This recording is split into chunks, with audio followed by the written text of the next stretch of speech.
So hello guys, what's up. I hope you are doing well. So जैसा कि हम class 11th organic chemistry का unit number 12 discuss कर रहे थे। इससे पहले इस यूनिट के लगभग सारे टॉपिक हमने डिस्कस कर लिए हैं। दो टॉपिक हमारे पास इस यूनिट में बच जाते हैं। First, type of attacking reagent, and second हमारे पास बच जाता है टाइप्स ऑफ ऑर्गेनिक रिएक्शंस। तो ये टॉपिक हमारे पास दो बच जाते हैं। उनमें से एक को हम यहाँ पर डिस्कस करेंगे जिसका नाम है टाइप्स ऑफ अटैकिंग रिएजेंट्स। मतलब जो अटैकिंग रिएजेंट हमारे पास होते हैं उनके कितने टाइप होते हैं। चलिए डिस्कस करते हैं। तो यहाँ पर सबसे पहले हम ये समझ लेते हैं, उसके टाइप पर आने से पहले हम पहले अटैकिंग रिएजेंट को समझ लेते हैं कि अटैकिंग रिएजेंट क्या होते हैं। जैसा कि इसके नाम से ही आपको क्लियर हो रहा होगा, अटैकिंग रिएजेंट मतलब ये यहाँ कहीं पर अटैक करेंगे, है ना। तो यहाँ पर अटैक करेंगे ये। अटैक मतलब कैसा अटैक, किसके ऊपर अटैक करेंगे ये। तो ये कोई भी रिएक्शन में जो है पार्टिसिपेट करने के लिए, कोई भी रिएक्शन हो रही है तो उसको जो है प्रोसीड करने का ये काम करते हैं। मतलब कोई भी रिएक्शन हो रही है तो उसको प्रोसीड करने का, उसको इनिशिएट करने का ये काम करते हैं। अब इनिशिएट करने का काम ये एक तरीके से नहीं करते हैं। जो अलग अलग टाइप की हमारे पास रिएक्शंस आती है, ये आप आगे पढ़ेंगे। जैसे जैसे हम सिलेबस में आगे बढ़ेंगे तो आप देखोगे कि किस तरह से जो है ये अटैक करते हैं। बस अभी आपने बस इतना याद रखना है अटैकिंग रिएजेंट के बारे में। ये कुछ ऐसे रिएजेंट होते हैं हमारे पास जो कि डिस्टर्बेंस क्रिएट करते हैं, या कहीं पर अगर कहीं डिस्टर्बेंस क्रिएट हुई है तो वहां पर स्टेबिलिटी जो है ये प्रदान करते हैं। अटैकिंग रिएजेंट क्या करके, अटैक करके, है ना। अटैक करके वहां पर वो रिएक्शन करवाएंगे। अब कैसी रिएक्शन करवाएंगे ये हम जैसे जैसे आगे बढ़ेंगे तो आपको पता लगता जाएगा। तो अभी बस आप इतना याद रखिए कि जो हमारे पास अटैकिंग रिएजेंट है वो क्या करेंगे, अटैक करेंगे केमिकल रिएक्शंस में, है ना। और किस तरह से इनका इफेक्ट पड़ता है केमिकल रिएक्शंस के ऊपर वो हम आगे देखेंगे। यहाँ पर हम डिस्कस करेंगे बेसिकली इन तीन टाइप के अटैकिंग रिएजेंट्स के बारे में। तो यहाँ पर आपको अटैकिंग रिएजेंट का तो आपको पता लग गया। अब देख लेते हैं कि हमारे पास जो अटैकिंग रिएजेंट है वो कितने टाइप के होते हैं। अब अटैकिंग रिएजेंट हमारे पास एक टाइप का नहीं होता, है ना। तो ये हमारे पास होंगे थ्री टाइप्स के। उनमें से एक को हम डिस्कस कर चुके हैं। तो यहाँ पर पहले देख लीजिए जो हमारे पास थ्री टाइप के अटैकिंग रिएजेंट है वो कौन कौन है। तो आप जैसा कि देख पा रहे हो, फर्स्ट हमारे पास है फ्री रेडिकल्स, सेकंड हमारे पास है न्यूक्लियोफाइल्स, एंड थर्ड हमारे पास है इलेक्ट्रोफाइल्स। तो तीन टाइप के हमारे पास जो है अटैकिंग रिएजेंट जो है बन जाते हैं हमारे पास। अब एक एक करके इनको डिस्कस करते हैं। जैसा कि हम पहले जो फ्री रेडिकल्स है इनको हम डिस्कस कर चुके हैं, इनको हम पहले ही डिस्कस कर चुके हैं। फ्री रेडिकल्स को पिछली वीडियोस के अंदर हमने इसको कवर किया था। यहाँ पर ऊपर ऊपर से इसको देख लेते हैं कि फ्री रेडिकल्स क्या है। फ्री रेडिकल्स मतलब, अब जैसा कि हमने पिछली वीडियोस में होमोलाइटिक एंड हेटेरोलाइटिक फिशन को भी जो है डिस्कस किया था। तो देखिए जो हमारे पास बॉन्ड होता है वो दो तरीके से टूट सकता है, उसके टूटने के दो तरीके होते हैं। अब यहाँ पर देखिए जो बॉन्ड है कैसे बना है। बॉन्ड जो है, अगर एक सिंगल बॉन्ड की अगर हम बात करें तो दो इलेक्ट्रॉन से जुड़ने से क्या बनता है हमारे पास, वो अब वहाँ पर हमारे पास जो है बॉन्ड बन जाता है ना। तो अलग अलग जो है एलिमेंट है वो अगर दो एलिमेंट जो दो इलेक्ट्रॉन को शेयर करते हैं तो क्या बन जाता है, एक हमारे पास सिंगल बॉन्ड बन जाता है। ठीक है। अब उस बॉन्ड के टूटने के दो तरीके हो सकते हैं। पहला कि जो दो इलेक्ट्रॉन है वो बॉन्ड इस तरह से टूटा कि दोनों इलेक्ट्रॉन एक ले गया। जैसे मान लीजिए यहाँ पर है, देखिए जैसे यहाँ पर हम देख लेते हैं, ये जैसे मान लीजिए ए और बी है, ए और बी के बीच में एक बॉन्ड था। तो इस बॉन्ड के टूटने के दो तरीके हैं। या तो ये बॉन्ड इस तरह से टूटेगा, मान लीजिए ए, इन दोनों के बीच में बॉन्ड टूटा, बॉन्ड टूटने के बाद एक ए ने जो है दोनों इलेक्ट्रॉन्स को खा लिया तो ए के ऊपर आ गया नेगेटिव चार्ज, और बी को जो है इलेक्ट्रॉन नहीं मिला क्योंकि ए ने वो दोनों के दोनों इलेक्ट्रॉन खा लिए, तो बी के ऊपर क्या जाएगा, पॉजिटिव चार्ज। ठीक है। तो इस तरह के फिशन को हम क्या कहते थे, जिसमें कि दोनों इलेक्ट्रॉन कोई एक एलिमेंट खा लेता था, उसको हम कहते थे होमोलाइटिक फिशन। उसको हम कहते थे होमोलाइटिक फिशन। और एक ऐसा फिशन जिसके अंदर की हमारे पास मान लीजिए अगर हमारे पास रिएक्शन इस तरह से है, ये ए है हमारे पास, ये बी है हमारे पास, ये दो इलेक्ट्रॉन है। अगर फिशन इस तरह से होता है, मतलब इस तरह से हो गया, ए और बी के बीच में जो बॉन्ड टूटा, बॉन्ड टूटने के बाद जो ए का इलेक्ट्रॉन था वो ए के ऊपर ही रहा, और जो बी का इलेक्ट्रॉन था वो बी के ऊपर ही रहा। ठीक है। तो इस तरह के फिशन को हम क्या कहते थे, इस तरह के फिशन को हम कहते थे होमोलाइटिक फिशन। होमो का मतलब सेम, यहाँ पर सेम जो अमाउंट में जो है दोनों ही एलिमेंट को जो है इलेक्ट्रॉन मिलेंगे, तो इसको हम कहते थे होमोलाइटिक फिशन। और जो ऊपर हमारे पास आ जाता था इसको हम कहेंगे हिटेरोलाइटिक फिशन। हिटेरो मतलब यहाँ पर डिफरेंट डिफरेंट अमाउंट में जो है इलेक्ट्रॉन्स का डिस्ट्रीब्यूशन हमारे पास होगा। यहाँ पर देखिए इसके ऊपर जो है यहाँ पर हमारे पास नेगेटिव चार्ज आ गया, इसके ऊपर हमारे पास आ गया यहाँ पर हमारे पास जो है पॉजिटिव चार्ज आ जाता है। तो जो हम पिछले वीडियो में वैसे डिस्कस कर चुके थे, जो हमारे पास होमोलाइटिक फिशन है, तो होमोलाइटिक फिशन के बाद जो ये वाली स्पीशीज बनती है, जो ये वाली स्पीशीज हमारे पास बनती है, इनको हम क्या कहते थे, इनको हम कहते हैं free radicals.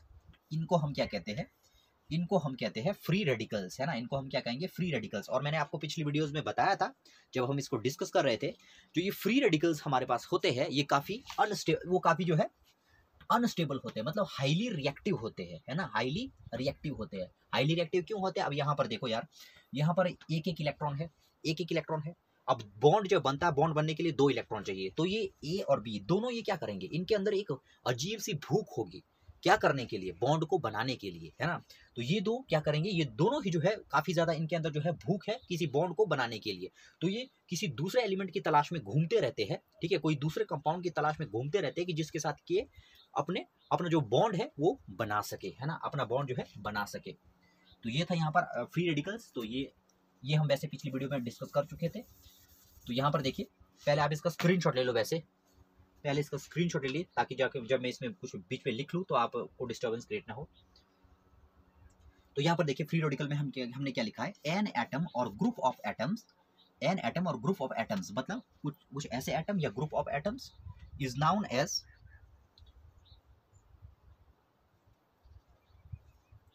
As free radicals. An atom और ग्रुप ऑफ एटम्स, यहां पर थोड़ा सा गलत है, इसकी डेफिनेशन आप जो है थोड़ा सा यहाँ पर इसको जो है इसको आप दोबारा कर लीजिए। फ्री रेडिकल्स की डेफिनेशन हम यहाँ पर दोबारा लिख लेते हैं, यहाँ पर थोड़ा सा इसमें प्रॉब्लम है। फ्री रेडिकल में हम क्या लिखेंगे, the species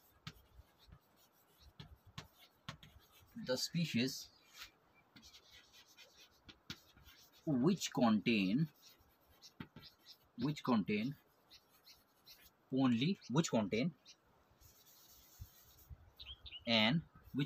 an unpaired electron is known as free radical। ठीक है, free radical, it is formed by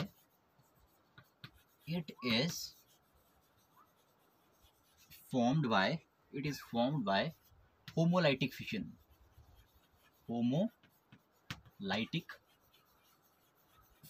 अब इसका स्क्रीनशॉट दोबारा ले लीजिए, क्योंकि पहले थोड़ा सा गलत था इसमें, इसका स्क्रीनशॉट आप दोबारा ले लीजिए। तो यहाँ पर देखिए, ये जो रिएक्शन हमारे पास ये है, ये एक होमोलाइटिक रिएक्शन जो है, होमोलाइटिक फिशन का एग्जांपल हमारे पास है। होमोलाइटिक फिशन में देखिए क्या होता है, होमोलाइटिक फिशन में दोनों जो हमारे पास एंटिटीज होती है जिनके बीच में बॉन्ड बना होता है, उन दोनों में जो है इलेक्ट्रॉन इक्वली डिस्ट्रीब्यूट हो जाता है जब बॉन्ड टूटता है। तो यहाँ पर देखो, जैसे मीथेन है यहाँ पर हमारे पास, ये मीथेन है हमारे पास, जब ये क्लोरीन की जो यहाँ पर देखिए, क्लोरीन का फ्री रेडिकल यहाँ पर था, जब इसके साथ इसका इंट्रैक्शन हुआ, जब इसके साथ इसका इंट्रैक्शन होता है यहाँ पर, तो यहाँ पर देखिए क्या बन गया, यहाँ पर कार्बन के ऊपर एक सिंगल इलेक्ट्रॉन यहाँ पर आ गया। तो यहाँ पर देखिए, इसको हम क्या कहेंगे, इसको हम कहेंगे फ्री रेडिकल कहेंगे, ठीक है। हालांकि ये भी फ्री रेडिकल है और ये भी फ्री रेडिकल है, क्योंकि इसके ऊपर भी यहाँ पर देखिए एक यहाँ पर हमारे पास सिंगल इलेक्ट्रॉन है, तो इसको भी हम क्या कह लेते हैं, तो इसको भी हम क्या कहेंगे, इसको भी हम फ्री रेडिकल्स कह देते हैं। ये भी हमारे पास फ्री रेडिकल का एक एग्जाम्पल है। तो ये फ्री रेडिकल, अब जैसा कि मैंने आपको कहा कि जो ये फ्री रेडिकल्स होते हैं ये हाईली अनस्टेबल होते हैं। हाईली अनस्टेबल मतलब हाईली रिएक्टिव होते हैं।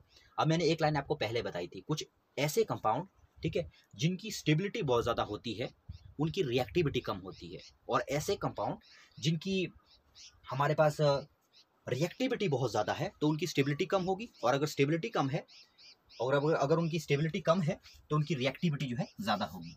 तो यहाँ पर देखिए कार्बन यहाँ पर है, तो कार्बन देखिए हमेशा क्या कोशिश करता है, कार्बन हमेशा ये कोशिश करता है कि इसके 8 बॉन्ड बन जाए, इसके 4 बॉन्ड बन जाए, क्योंकि इसको अपने ऑक्टेट में 8 इलेक्ट्रॉन को कंप्लीट करना होता है। तो यहाँ पर देखिए, अब इसके पास एक सिंगल इलेक्ट्रॉन है, तो कार्बन के अंदर एक अजीब सी भूख है कि वो एक इलेक्ट्रॉन को कहीं से भी गेन करे, मतलब एक बॉन्ड बना ले किसी दूसरे एलिमेंट के साथ, जिससे कि उसके 4 बॉन्ड जो है कंप्लीट हो जाए, ठीक है। तो ये देखिए हाईली रिएक्टिव है, ठीक है। तो इसीलिए देखो ये क्या है, एक अटैकिंग रिएजेंट है, क्योंकि ये एक ऐसी पोजीशन के अंदर है जहां पर ये हाईली अनस्टेबल है, हाईली रिएक्टिव है, और जब हाईली रिएक्टिव है तभी तो ये किसी दूसरी रिएक्शन को जो है डिस्टर्ब कर सकता है, ठीक है, किसी दूसरी कंडीशन को ये डिस्टर्ब कर सकता है, तो इसलिए ये भी क्या है, ये भी एक अटैकिंग रिएजेंट है। अब सिर्फ इसकी बात नहीं है, जितने भी हमारे पास फ्री रेडिकल्स आते हैं वो सारे के सारे हाईली अनस्टेबल होते हैं, ठीक है, इसलिए उनको भी हम अटैकिंग रिएजेंट की श्रेणी में रख लेते हैं, ठीक है। तो ये तो हो गया हमारा फर्स्ट जो था फ्री रेडिकल्स, इसको हमने कंप्लीट कर लिए। सेकंड हम आ जाते हैं इलेक्ट्रोफाइल्स के ऊपर। नाउ इसको पूरा करने से पहले मैं आपको कुछ वर्ड यहाँ पर क्लियर करवा दूँ। यहाँ पर देखो, इलेक्ट्रो मीन्स यहाँ पर इलेक्ट्रॉन से है, फाइल्स का मतलब है लविंग, ठीक है, फाइल्स का मतलब क्या है, लविंग। इलेक्ट्रोफाइल्स मतलब ये कुछ ऐसे रिएजेंट होंगे हमारे पास जो कि इलेक्ट्रॉन लविंग होंगे, ठीक है, इलेक्ट्रॉन लविंग होंगे वो, है ना। दूसरा देखिए हमारे पास क्या है, न्यूक्लियोफाइल्स, ठीक है, न्यूक्लियोफाइल का मतलब, फाइल्स का मतलब तो है लविंग, ठीक है। न्यूक्लियो क्योंकि यहाँ पर देखिए न्यूक्लियस के अंदर क्योंकि पॉजिटिव चार्ज है, तो यहाँ पर न्यूक्लियो से आप उसका अंदाजा लगा सकते हो। न्यूक्लियोफाइल मतलब वो वाले रिएजेंट हमारे पास जो कि क्या होंगे, न्यूक्लियस लविंग होंगे। अब न्यूक्लियस के ऊपर क्योंकि पॉजिटिव चार्ज होता है, तो हम ये कह सकते हैं कि पॉजिटिव चार्ज लविंग स्पीशीज है, ठीक है, ये पॉजिटिव चार्ज के लिए क्रेविंग करेंगे। ऑन द अदर हैंड जो हमारे पास इलेक्ट्रोफाइल्स है वो इलेक्ट्रॉन के लिए क्या करेंगे, क्रेविंग करेंगे। अब यहाँ पर देखो, इलेक्ट्रोफाइल्स इलेक्ट्रॉन लविंग है ना, कौन सी स्पीशीज है, इलेक्ट्रॉन लविंग। अब सोच के देखिए इलेक्ट्रॉन लविंग स्पीशीज कौन सी होंगी, कोई ऐसी स्पीशीज जिसके पास किसी चीज की कमी है, तो उसके लिए ही तो उसका लब होगा, ठीक है, उसी के लिए उसका लब होगा। अब मान लीजिए कोई ऐसी स्पीशीज है जिसके पास पहले से वो चीज पड़ी हुई है, तो उसके लिए उस चीज की फिर क्या कहीं कोई भूख रहेगी उसकी, क्या कोई इसकी महत्वाकांक्षा नहीं रहेगी। जनरली हमारे पास जो चीज नहीं होती है हमें उसकी भूख होती है, ठीक है, हमें उसकी चाह होती है। उसी तरह से है इलेक्ट्रोफाइल मतलब वो वाले रिएजेंट हमारे पास जिनके पास इलेक्ट्रॉन की भूख होगी, वो चाहते हैं कि उनको कहीं से भी इलेक्ट्रॉन आ जाए, ठीक है। तो कौन सी स्पीशीज होगी इलेक्ट्रोफाइल, तो इलेक्ट्रोफाइल हमारे पास इलेक्ट्रॉन डेफिशिएंट स्पीशीज होगी। मतलब ये कुछ ऐसी स्पीशीज होगी हमारे पास जिनके पास इलेक्ट्रॉन की कमी है। जब इनके पास इलेक्ट्रॉन की कमी है तभी तो ये इलेक्ट्रॉन के प्रति इनका इतना प्रेम है, ठीक है। तो यहाँ पर देखिए क्या है, इसमें देख लेते हैं इसको। अ रिएजेंट मतलब एक ऐसा reagent that takes away an electron pair is called electrophiles. मतलब इलेक्ट्रोफाइल्स हमारे पास कुछ ऐसे रिएजेंट है जो कि एक इलेक्ट्रॉन पेयर को क्या कर सकते हैं, टेक कर सकते हैं, मतलब ले सकते हैं एक इलेक्ट्रॉन पेयर को, है ना, मतलब कंज्यूम कर सकते हैं एक इलेक्ट्रॉन पेयर को। यहाँ पर देखिए नेक्स्ट क्या है, दे आर पॉजिटिवली चार्ज्ड और न्यूट्रल स्पीशीज। अब देखिए जो इलेक्ट्रोफाइल्स मैंने आपको कहा, इलेक्ट्रोफाइल्स कौन से होंगे, जिनके पास जो है इलेक्ट्रॉन के प्रति जिनके काफी लगाव होगा। तो ऐसी कौन सी स्पीशीज होगी जिनका इलेक्ट्रॉन के प्रति लगाव होगा, या तो वो न्यूट्रल स्पीशीज होंगी, या तो ऐसी स्पीशीज जिनके ऊपर पॉजिटिव चार्ज है। पॉजिटिव चार्ज मतलब उसके जितने इलेक्ट्रॉन उसके पास होने चाहिए उतने भी नहीं है, ठीक है, उतने भी नहीं है, तो क्या होगा, उसकी जो भूख थी इलेक्ट्रॉन के लिए वो और भी ज्यादा होगी, ठीक है। तो कभी भी जो है आपने याद रखना है, जो जिसके ऊपर नेगेटिव चार्ज आया हुआ है वो कभी भी इलेक्ट्रोफाइल नहीं हो सकता, क्योंकि जिसके पास एक्सेस में कोई चीज है वो कैसे वो इलेक्ट्रोफाइल हो सकता है ना। तो यहाँ पर देखिए, अब कुछ यहाँ पर देखो और क्या है इसमें, species which are deficient of electron. मतलब ये कैसी स्पीशीज है, इलेक्ट्रॉन डेफिशिएंट स्पीशीज है, इनके पास जो है इलेक्ट्रॉन की कमी होती है। Next, and can accept a pair of electron, और ये क्या कर सकते हैं, एक इलेक्ट्रॉन पेयर को क्या कर सकते हैं, एक्सेप्ट कर सकते हैं। अब यहाँ पर देखिए आपको कुछ एग्जांपल मैंने यहाँ पर लिखे हुए हैं। H पॉजिटिव होगा, जैसे देखिए H पॉजिटिव, इसके ऊपर पॉजिटिव चार्ज आ गया है, मतलब इसके पास इलेक्ट्रॉन की इसके पास अजीब सी भूख है। कोई भी ऐसी रिएक्शन होगी तो इजीली जो है ये H पॉजिटिव किसी भी रिएक्शन को प्रोसीड कर सकता है, ठीक है, उसके साथ उसको डिस्टर्ब करके। अब देखिए यहाँ पर जो ये अटैकिंग रिएजेंट है, अब ये कैसे डिस्टर्ब करते हैं रिएक्शन को, ये इसका कोई एक मेथड नहीं है, ये अलग अलग तरीके से जो है रिएक्शन को अफेक्ट करते हैं, रिएक्शन को स्टार्ट करते हैं। कोई रिएक्शन को स्टार्ट करने का काम करते हैं, कोई रिएक्शन को जो है फास्ट करने का काम करते हैं, ठीक है। ये किस तरह से वर्क करते हैं, ये जैसे जैसे आप ऑर्गेनिक में आगे बढ़ोगे, जैसे जैसे आप अलग अलग टाइप की रिएक्शंस को देखोगे, तो आपको जो है उसमें जो है बेटर अंडरस्टैंडिंग आ पाएगी, ठीक है। तो यहाँ पर देखिए जैसे H पॉजिटिव हो गया, नेक्स्ट हमारे पास H3O पॉजिटिव हो गया, तो इसके ऊपर भी पॉजिटिव चार्ज है। आपने सिंपल याद रखना है, जिनके ऊपर भी पॉजिटिव चार्ज है उसके बारे में तो कुछ सोचना ही नहीं है, वो सारे के सारे क्या है, इलेक्ट्रोफाइल्स है। जबकि हमारे पास कुछ ऐसे न्यूट्रल स्पीशीज भी आ जाती है जो हमारे पास क्या होती है, इलेक्ट्रोफाइल्स होती है, ये आपको याद रखना है। तो इन एग्जाम्पल्स को आप नोट कर लो यहाँ, ठीक है। तो ये हमारे पास हो गए इलेक्ट्रोफाइल्स। तो ये भी जो है कैसे होंगे हमारे पास, ये भी हाईली अनस्टेबल है हमारे पास, ये भी अनस्टेबल चीजें हैं हमारे पास। अब देखिए यहाँ पर जितने भी हमारे पास अटैकिंग रिएजेंट होंगे ना, वो सारे के सारे हमारे पास जो हमारे पास कैसे होंगे, अनस्टेबल होंगे, हाईली रिएक्टिव होंगे। जितने भी अटैकिंग रिएजेंट है, ठीक है, जिनकी जिनकी जो काफी स्टेबल होते हैं, ठीक है, जो चीजें काफी स्टेबल होती है वो दूसरी चीजों को नहीं छेड़ती है, वो अटैकिंग रिएजेंट नहीं हो सकती है, ठीक है। तो जो हमारे पास जैसे जितने भी हमारे पास है ये, जैसे फ्री रेडिकल हो गया, न्यूक्लियोफाइल हो गया या इलेक्ट्रोफाइल हो गया, ये कैसे है, हाईली कैसे है, ये हाईली रिएक्टिव है, या हम ये कह सकते हैं कि इनकी स्टेबिलिटी काफ़ी कम होती है। सो ये तो हो गया हमारे पास इलेक्ट्रोफाइल्स। और दूसरा यहाँ पर देखिए, दूसरा कौन सा है हमारे पास, दूसरा हमारे पास है न्यूक्लियोफाइल। अब न्यूक्लियोफाइल भी आपको नाम से पता लग रहा है, जैसे कि मैं आपको कह रहा हूँ न्यूक्लियस के ऊपर कौन सा चार्ज होता है, तो पॉजिटिव चार्ज होता है। फाइल्स मतलब लविंग, तो मतलब जहाँ पर पॉजिटिव, ये पॉजिटिव चार्ज के लिए जो है इनकी क्रेविंग होगी। तो यहाँ पर देखिए न्यूक्लियोफाइल मतलब न्यूक्लियोफाइल, अब इसका जस्ट उल्टा है, जो इलेक्ट्रोफाइल था उसका जस्ट उल्टा हमारे पास न्यूक्लियोफाइल है।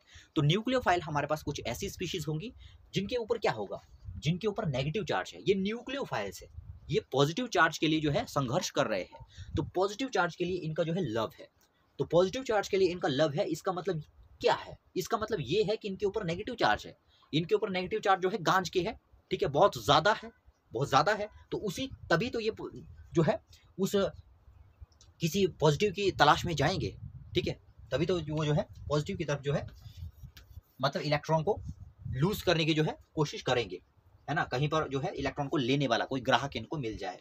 तो न्यूक्लियोफाइल मतलब जो पॉजिटिव चार्ज लविंग होंगे, ठीक है, जो, और इलेक्ट्रोफाइल मतलब जो हमारे पास नेगेटिव चार्ज लविंग स्पीशीज होंगी। तो न्यूक्लियोफाइल देखिए, न्यूक्लियोफाइल अब देखिए यहाँ पर क्या है, और रीएजेंट मतलब एक ऐसा reagent which has an atom having unshared और lone pair of electrons is called nucleophile. मतलब कोई ऐसा रीएजेंट हमारे पास जिसके पास एक अनशेयर्ड पेयर ऑफ इलेक्ट्रॉन्स होंगे, ठीक है, इज कॉल्ड न्यूक्लियोफाइल। उनको हम क्या कहते हैं, न्यूक्लियोफाइल होंगे। मतलब सिंपल सी बात ये है, यहाँ पर देखिए एग्जाम्पल में आप इसको बेटर तरीके से जो है समझ सकते हो। यहाँ पर देखिए एक्स के ऊपर नेगेटिव चार्ज है, तो जितनी भी स्पीशीज हमारे पास ऐसी आती है जिनके ऊपर की नेगेटिव चार्ज होता है, तो वहां पर कुछ भी नहीं हमने सोचना है, वो क्या होंगी, वो न्यूक्लियोफाइल होंगी। मैं आपको कई बार कह चुका हूं कि जो चीज़ें होती है हमारे वर्ल्ड के अंदर, वो स्टेबल होने की कोशिश करती है। अब यहाँ पर देखो जितनी भी स्पीशीज है वो ना तो नेगेटिव में रहना चाहती, वो ना तो पॉजिटिव में रहना चाहती, सारी की सारी स्पीशीज न्यूट्रल होना चाहती है, ठीक है। तो यहाँ पर देखो सिंपल सी बात है, इनके ऊपर नेगेटिव चार्ज है, तो ये किसी ऐसे रिएक्शन को प्रोसीड करेंगे जहां पर कि ये इस नेगेटिव चार्ज को दे सके, ठीक है, मतलब इलेक्ट्रॉन को अपने दे सके, ठीक है। जब इलेक्ट्रॉन को देंगे तभी तो इनके ऊपर पॉजिटिव चार्ज आएगा, ठीक है, जिससे ये लव करते हैं, है ना। तो ये किस तरीके से रिएक्शन को अफेक्ट करते हैं वो हम नेक्स्ट वीडियोस के अंदर देखेंगे, जब हम रिएक्शंस को देखेंगे एक एक करके आगे जाकर। सो ये हमारे पास जो है इस तरह से 3 अटैकिंग एजेंट हो जाते हैं। तो मैंने आपको फिर से मैं आपको कह रहा हूँ, जितने भी हमारे पास अटैकिंग एजेंट आते हैं, फ्री रेडिकल्स की बात करें, न्यूक्लियोफाइल्स की बात करें या इलेक्ट्रोफाइल्स की बात करें, ये सारे के सारे कैसे होंगे, ये सारे के सारे हाईली रिएक्टिव होंगे, या हम ये कह सकते हैं कि इनकी स्टेबिलिटी जो है बहुत ही कम होती है, ठीक है, ये काफ़ी अनस्टेबल जो है हमारे पास एंटिटीज रहती है। सो ये था हमारे पास इस वीडियो के अंदर हमने डिस्कस किया फ्री रेडिकल्स के बारे में, न्यूक्लियोफाइल्स के बारे में, इलेक्ट्रोफाइल्स के बारे में, जिनको कि हम अटैकिंग एजेंट भी कहते हैं। सो जो नेक्स्ट वीडियो होगा, अब एक वीडियो हमारे पास एक टॉपिक हमारे पास बच जाता है टाइप्स ऑफ ऑर्गेनिक रिएक्शंस। सो उसको हम नेक्स्ट वीडियो के अंदर कवर कर लेंगे और ये यूनिट हमारा जो है खत्म हो जाएगा। सो आई होप कि आपने इस वीडियो को एंजॉय किया होगा। मिलते हैं नेक्स्ट वीडियो में, तब तक के लिए गुड बाय।